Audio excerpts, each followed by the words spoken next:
চার তাকবীরে ফরজে কিফায়া জানাজার নামাজ কিবলামুখী হইয়া এই ইমামের পিছনে আদায় করতেছি। আল্লাহু আকবার।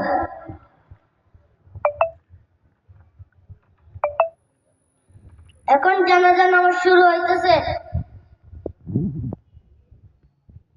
আল্লাহু আকবার।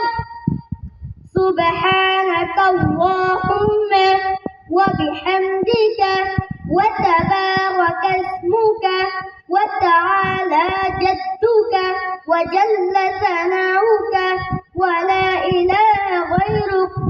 আল্লাহু আকবার।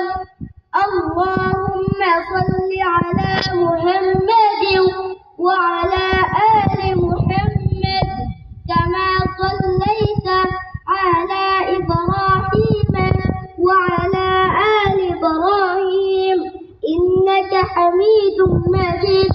اللهم بارك على محمد وعلى آل محمد كما باركت على إبراهيم وعلى آل إبراهيم إنك حميد مجيد.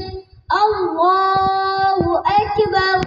اللهم اغفر لحينا وميتنا وشاهدنا وغائبنا وصغيرنا وكبيرنا وذكرنا وأنثانا.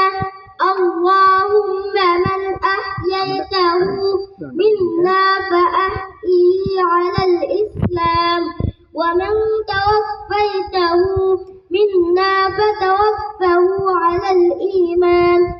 الله أكبر. السلام عليكم ورحمة الله. السلام عليكم ورحمة الله. জানাজার নামাজ শেষ হলো, এখন একটু দোয়া পড়ে দেন। জানাজার নামাজে কোনো দোয়া নাই, জানাজার নামাজে আমরা যেহেতু বসছি এটাই দোয়া। মারহাবা বলেন। তাহলে আমরা এরকম মাদ্রাসায় আবু হুরায়রা এরকম যত নুরানি মাদ্রাসা আছে ওই সমস্ত মাদ্রাসায় আমাদের সন্তান নাতি নাতকরকে পড়াবো ইনশাআল্লাহ। নিয়ত করতে পারি না ইনশাআল্লাহ।